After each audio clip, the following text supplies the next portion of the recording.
Hello and welcome to Homeroom. I'm Nancy Pierce, Public Relations Supervisor for the Mobile County Public School System.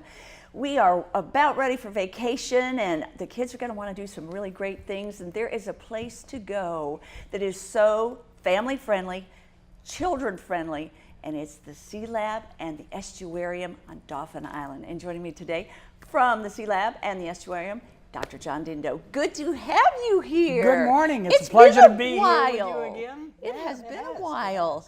Well, I love the Sea Lab and I love the Estuarium. Awesome. And you've got some really good things going on because of history. We do. So let's talk about it. We do. The lab's been there now 43 years. Wow. And 15 years ago, the past director, Dr. Crozier, and I launched a campaign to build a public entity where the public can come down and see what we do for research and more get a handle on what lives in Mobile Bay, in the Delta, and in the nearshore waters of the Gulf. So we built what's called the Estuarium. And it's an aquarium, it's an educational facility, and it's just a fun place to come to with lots of things to do. I agree. And it's got a great gift shop. Awesome. You knew that. I knew you'd love that. I love the gift shop. I have several things in my house with the gift shop.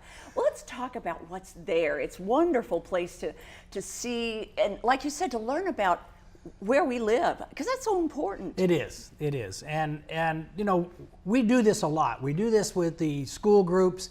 Here, in the scene you're seeing now is a scene about the Delta and actually fossil records. Live exhibits that highlight the animals that live in our Delta, all the way through middle of Mobile Bay on down to the Gulf of Mexico. Why is it important that children and adults learn about their surroundings? Well, you know, it's interesting. Most people don't realize this, and we talk a lot about it, but we understand that, you know, everyday life, this is not something you'd come across. Mobile Bay is the 4th largest drainage basin in all of North America. Had no idea. And most people don't. It's right. not, you know, you have to dig through journals to figure that out. But by volume, it's the 4th largest. Mississippi is the largest, but Mobile Bay is the 4th largest. So that means a tremendous amount of water pours down the Alabama River system from Tennessee all the way to the Gulf of Mexico. And it's so important, not just for the students and parents and adults that live in Mobile, but it's important for students and parents and everybody throughout the entire state, because what they do upstream comes downstream. Of course. Yep. Why is that important, though? Why is it important that we have a bay and that we have this? What does it mean for us? The bay is teeming with life. You know, I've brought some specimens, we'll talk about them a little later, but the bay is teeming with life. But not only that, that life is young. They're juveniles. And for all of us that live along the Gulf of Mexico who love to eat oysters and shrimp and crab and finfish, their early life stages start inside the bay, not offshore. They start inside the bay. So water quality for those organisms to grow up to be adults and become reproductive and move offshore so we have more shrimp in the future, more crabs, it depends on how clean and what the water quality is. And it's very, very important for us to maintain that. How clean is, what is the water quality? Well, you know, that's interesting. When you drive down to the island, and most people drive to the island and they cross the bridge or they come across the ferry, the very first thing that you'll see is brown water.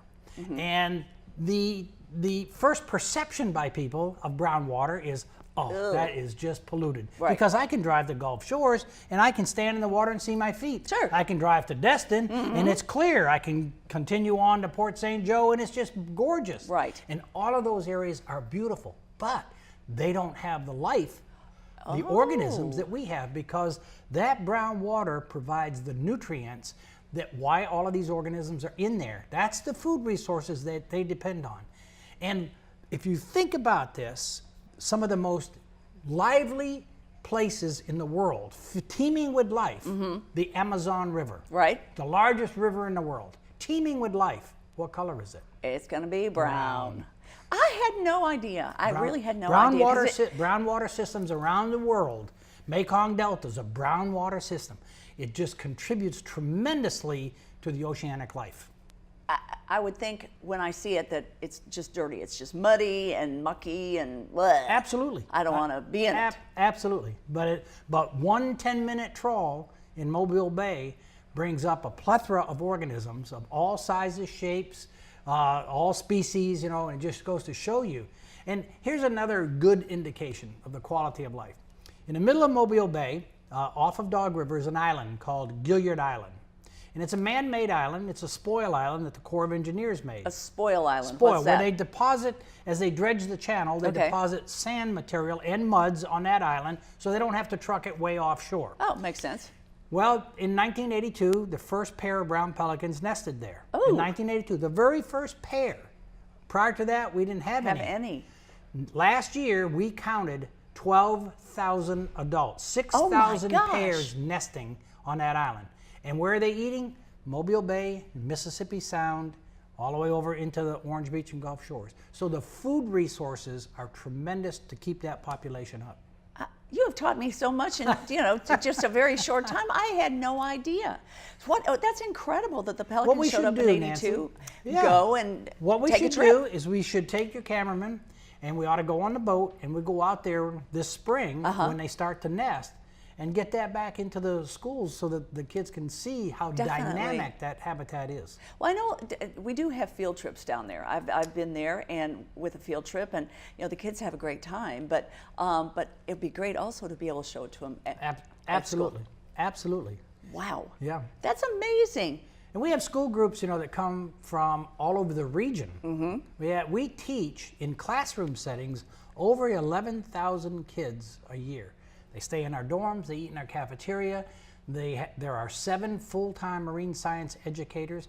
We have a very close link with Mobile County's Environmental Studies Center. For years and years, we work as a group together to make sure that Mobile County school kids have an opportunity in their marine science programs to come down, go into the marshes, go out onto the beach, go out on our boat, make trawls and stuff like that. And I know a neat thing too is that during the summer, a lot of teachers will go for training, for a lot of us development, professional development. Yeah. In the summer months, that we bring in teachers from all over the state, because all teachers have to have that professional development. And what we try to do is we tweak our class to the needs of the teacher. Mm-hmm. We'll know that there's a very specific area of science that's coming up. For example, learning the technology of underwater remote vehicles. So we have an entire class dedicated to teachers that want to learn about this and bring it back into their classroom. And so they come down and they learn about how we study the oceans today using ROVs, remote operated, and they build them. They build them themselves. Oh my gosh. And then they know how to go back to their classroom and have the students build them. Now, do those ROVs go into our bay? For our purpose, for testing them, once they build them, because some sink, because not everybody can master it right away. Sure. We use the swimming pool we have at the island to run their first test. Then we'll go out on the piers and run them out there. So we were talking a lot about the nutrients in there and the brown water. I don't know if I should even ask this question, but I'm going to ask it anyway. Why is it brown? What is it in there that? All brown water systems, Amazon, Mekong, Danube River, Mobile Bay, Mississippi River, they are driven by sediment. That's all sediment-driven systems. Okay. And what that is loose sediments, alluvial sediments that travel down that system. And what's interesting is the muds, silts, and clays drop out in the upper bay, and the sands, the white sands, drop out in the lower end of the bay. Interesting. So that's, because of the weight difference and the energy levels. Sure. And stuff. We need to take a break, but we're going to come back, and I know we have some critters that I get to hold. Touch. Maybe. Okay. Touch. Wonderful. So don't go away. Okay. And you don't go away either. We'll be right back. I saw Mr. Tillman's class. Just that quick little 5 minutes I had with him made me think that I really wanted to do small engines. I just love tinkering with them, just a gearhead. Graduating from the Career Tech Center has allowed me to better myself, make more money, be more informed about the trade that I'm going to be in. I just felt like doing a trade is just better than working in an office or something. I have to be outside working with my hand or something. MCPSS Career Tech. Start your future today.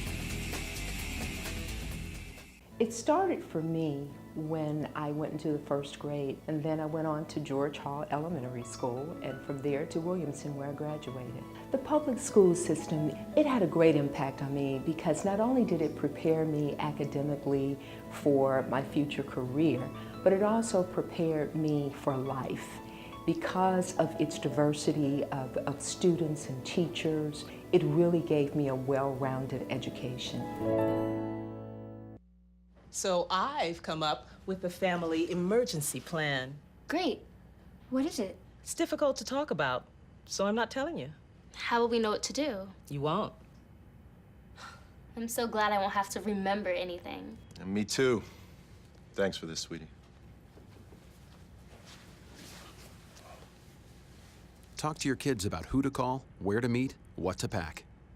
Visit ready.gov/kids for tips and information. Welcome back. I'm Nancy Pierce, and my guest today on Homeroom is Dr. John Dindo from the Dauphin Island Sea Lab and Estuarium, and he has brought some things that I get to touch. Absolutely. They aren't alive.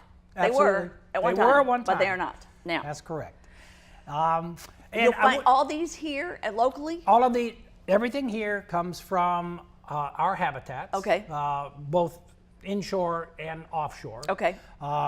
Obviously, probably the most dominant thing that you might see is this is the skull of a dolphin.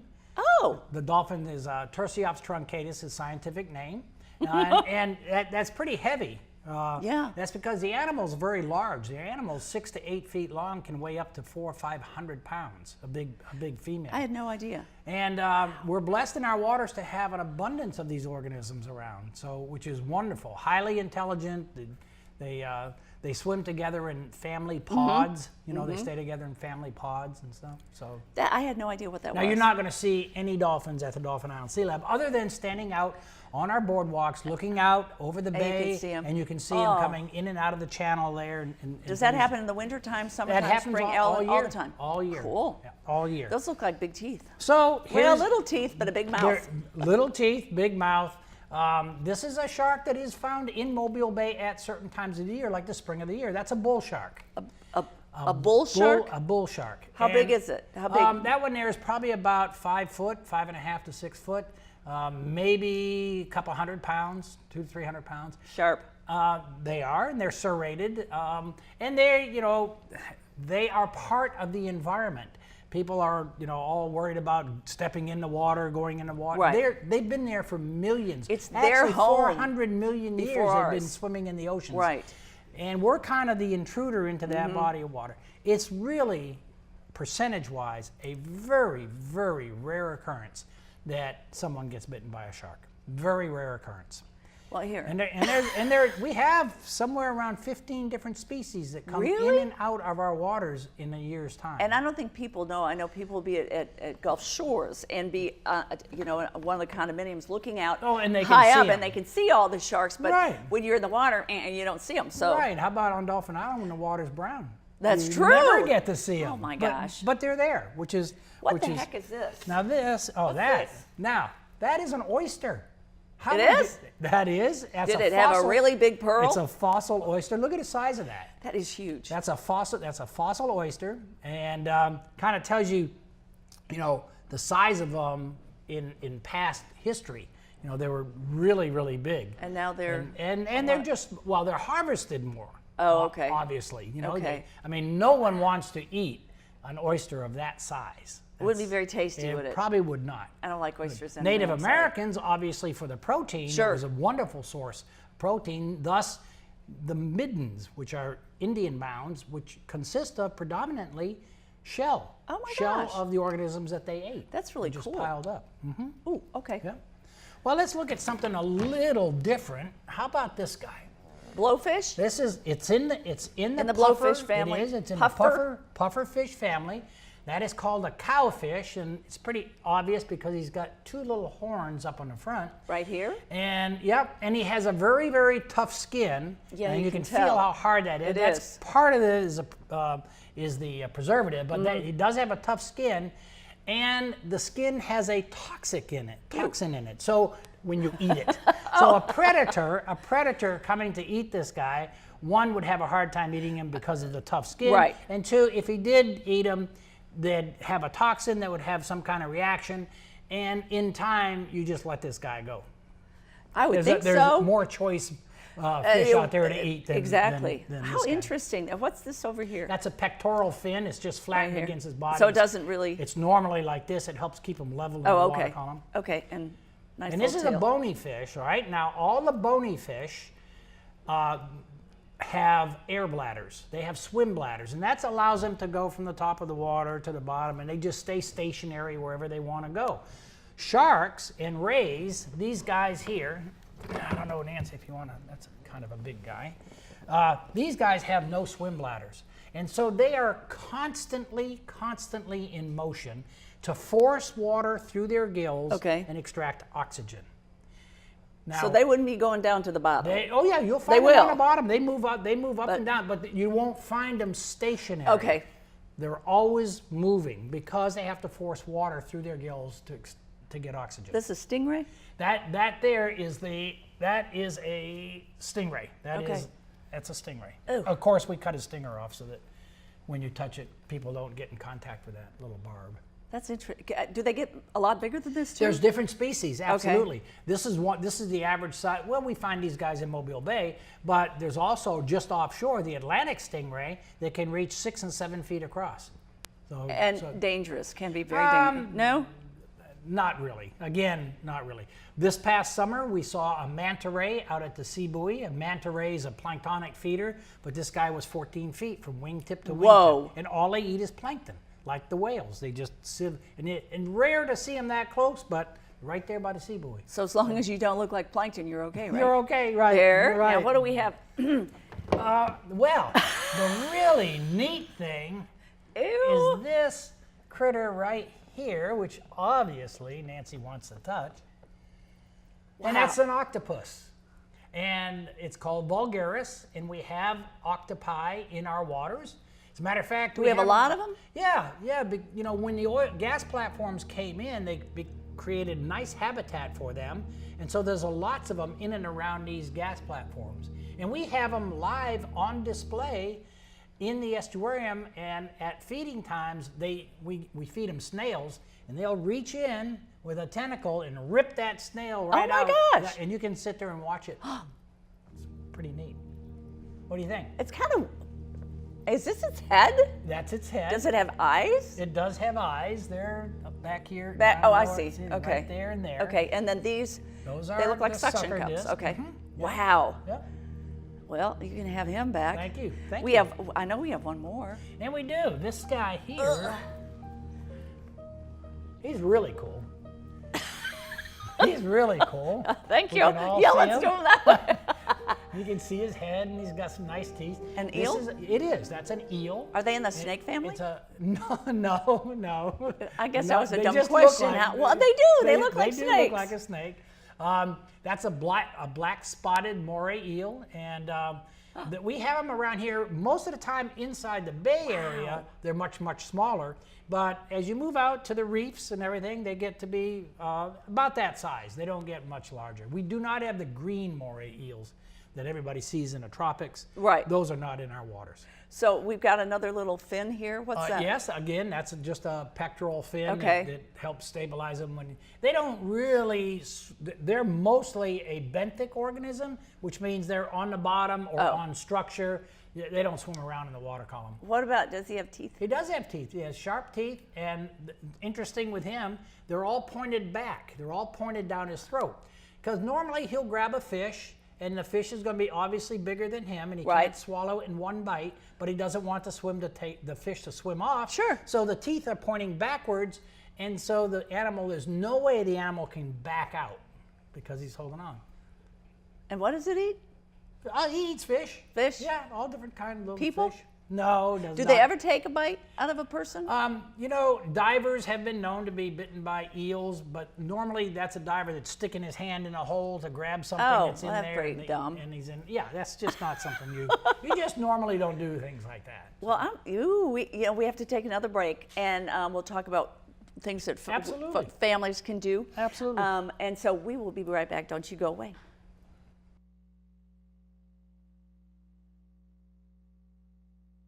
I saw Mr. Tillman's class. Just that quick little 5 minutes I had with him made me think that I really wanted to do small engines. I just love tinkering with them, just a gearhead. Graduating from the Career Tech Center has allowed me to better myself, make more money, be more informed about the trade that I'm going to be in. I just felt like doing a trade is just better than working in an office or something. I have to be outside working with my hand or something. MCPSS Career Tech. Start your future today.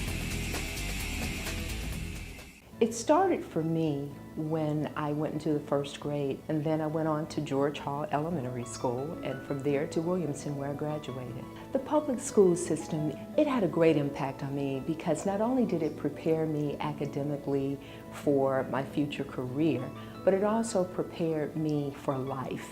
Because of its diversity of students and teachers, it really gave me a well-rounded education. So I've come up with a family emergency plan. Great. What is it? It's difficult to talk about, so I'm not telling you. How will we know what to do? You won't.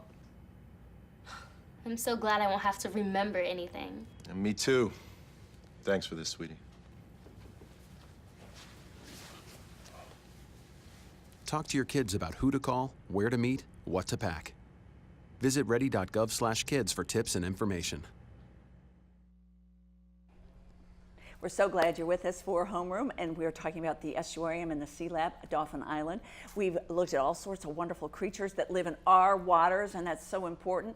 I have with me Dr. John Dindo, who is with the estuarium and sea lab, and we have it's very historical right now because you've been there for a long time. A lot of things for kids to do.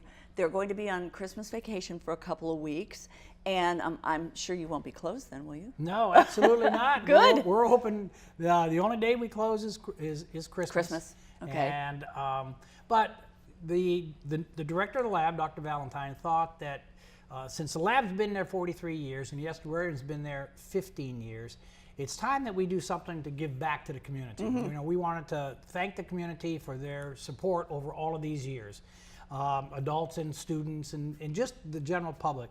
So what we've done is children are admitted free with one adult fee, and when they come to the lab and they pay that fee, they get 15% off everything that's in the gift shop. So and there's a lot of really nice stuff in there for the holidays. But the main thing is to come down, spend the time looking at our exhibits. We have a brand new exhibit. What is it? It's called Rays of the Bay. And it's an outside exhibit. It's a 7,000-gallon external tank. And in it are rays like this guy here. Right. Cow-nose rays, big cow-nose rays. They're about 2.5 feet across. And There's their a whole noses look school like a of them. cow? Is that their okay? nose looks just like, and they come to the surface and you can reach down and touch them, which is really neat. How do kids act with that? Well, how do adults do it? Well, are they good? The kids are fine. Fine. The kids are great. The grown-ups. The adults are standing back there. Don't touch that! Don't touch that! You know? And that's funny because throughout the estuarium we have volunteers at work, and we have tables set up with animals and specimens just like this. And the sign on the table says, "Please touch." And the adults that come with the kids say, "Don't touch that now! Don't touch that!" You know, like. And I understand most museums you don't want to touch, but in our facility we encourage them to touch it. Pick it up, hold it, feel the texture. Exactly. Look for its eyes. Where's its mouth? Well, that's what I some enjoyed organisms, was you know, looking- you can't tell which is the oral opening or which is not the oral opening. Wow. I think that's wonderful. If you were going to see everything, how long would it take? Of course, it depends on how long you stop. How much time do you have, number one? Okay. And, you know, every one of our exhibits has written explanatory statements about what that animal is And and, that's how they... so and important. So you can come in and just look and watch. Right. Or you can come in and actually learn by looking at the animal and then reading a little this. bit about why does he live here instead of I love to here. do that. And wherever I am to see, because well, you want to know. It gives you a better perspective Sure. of everything. Sure. So it's Are you really open neat. Monday through Sunday open- through. We're open 7 days a week. Wow. And on Sunday, we open at noon. Okay. Right? We're closed in the morning, but we're open at noon on Sundays. Until when? Until 5 o'clock at night. On every day? Every day? Every day. Okay. Yeah. But then on Monday through Saturday, what time do you open? We open the same time. Monday through Saturday, we open at 9 o'clock. At 9 in the morning. o'clock. Yep. And close at 5. Wow. I bet some people could stay there. Why? Anybody could stay there the whole time. You know, not only do we have the inside exhibits, but we have a meandering boardwalk that takes you out through the sand dunes. You can watch the ferry go in and out. You can watch the Coast Guard boats. You can go to one end and actually watch the ships come up the channel or go down the channel. It's just a beautiful place to be. And I love it. You say, please touch. Touch. And Absolutely. I'm sure, you know, sometimes parents are so used to seeing don't tank, touch. Yeah, and that tank contains a horseshoe crab. Oh, yeah. And they're really neat. They're some of the oldest living creatures around, and they're more related to the spiders, arachnids, than they are to crabs. They are? They are. Why? Because. That's a good answer. That's one of the best answers I've heard. Because, okay. Absolutely. Do they look like a horse? Absolutely not. No, they actually. Well, why are they called a horse crab? You turn them over, and they have their 8 legs. Yeah. Like, you know, and they have book gills. They have gills that look like the pages of a book. Oh. And they actually they breed here. Okay. In the summer, in the first full moon of May and the first full moon of June. So you find them in the shallow waters. And that's the only. And then people walk the beach and they find little shells of them, and that's the molt. As the crab is growing, grows out of his shell. Okay. He molts that one and has a new one. So you find all of these molts of all different sizes. I was going to from the say, so they molt. They molt as they grow. They have to. There's no. How often do they molt? Depends on their food, how much food resources they have, and things like that. Yeah. Wow. Crabs, blue crabs molt. You know, we all know they molt, because one of the delicacies in our areas are soft shell crabs. Right. A soft shell crab is a crab that has just molted its shell, and it takes 24 to 48 hours for that shell to become hard. And we love them because they're soft. They're soft. And you can fry it right up and put it between 2 slices of bread. Oh. It's wonderful. Yeah, I guess, but whatever. So this is a great time. Anytime is a great time to go. Absolutely. Anytime is a great time to go to the Sea Lab, the estuarium, to the gift store. Of course, right now, if a child will get in free. Child get in with free one with adult. an adult. Well, how much does the adult have to pay? Oh, I think $8. Okay. It's $8 for an adult, and That's free for the child. Unbelievable and then 15% entertainment off and education. It and is. 15% off in the gift 15% store. off in the gift store. I can tell you the gift store is fabulous. I have things there that I absolutely love, and they're wonderfully priced. They are. And then with 15% off, that's And great. it's Christmas. I know. So that's It's a perfect- wonderful perfect time opportunity. for kids to go. Some people, you know, they've lived here all their lives, but they've never been. I know. And that's the sad yeah. thing. And that's okay. Now we're going to encourage them to come. That's right. And then they'll keep coming back. Without a doubt. Without Absolutely. a doubt. I can't wait. I haven't been there for a while, and I need to go there and look around and See the new ray tank. see all the new things. Absolutely. Yeah, definitely. We'd love to have you come. Now, didn't you have? We're almost out of time, but didn't you have a really big jellyfish display a while ago? We do. We Is still it still do. there? We still have jellyfish, and we change out the jellyfish depending on which species are in it. And not all of them are jellies. Like comb jellies are not really jellyfish, but we have them. Those are those little things that looks like snot, sea snot. You know, they're kind of gelatinous and. That's a lovely yeah. way to end Well, this program. You know, but it's a planktonic organism, and you can watch them swimming around in the tank. it has been such a pleasure talking to wonderful you and being having here. you with Thank all you. these wonderful critters. So come Thank back, you. okay? Absolutely. And have a Thank you great, for having great me. holiday, okay? Thanks. You too. All right. And Bye-bye. thank you for watching and for listening.